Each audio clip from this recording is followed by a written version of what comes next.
This story comes from a janitor named Carl. He worked the night shift at an old high school that had been standing for over 50 years. The halls were quiet. Too quiet, he would say. The creaks and groans of the old building always gave him an unsettling feeling. But one night, things took a turn for the terrifying. It was a typical Friday night, and Carl was finishing up his rounds. As he was mopping the floor in the main corridor, the overhead lights flickered, something he was used to. But this time, when the lights came back on, he swore he saw someone standing at the end of the hall, a girl in a tattered school uniform staring directly at him. He blinked, and she was gone. But the cold chill that ran down his spine stayed with him. Still shaken, Carl moved to the next room, the old gymnasium.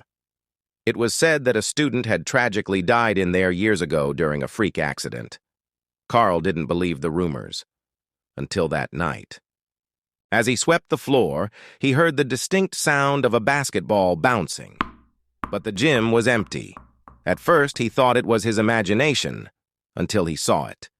A single basketball rolled out from the equipment closet and stopped dead in front of him. Suddenly, the gym door slammed shut behind him. Carl froze. The room grew colder, and he heard a soft whisper echoing from the bleachers. He swears the voice said, "Come play with us." Panicked, Carl grabbed his things and ran out of the school, never looking back. The next morning, when he returned to gather his belongings, he found the basketball, still sitting in the middle of the gym. But what disturbed him most was the faint outline of footprints, too small to belong to any of the students. He quit the job shortly after, but he says he still has nightmares.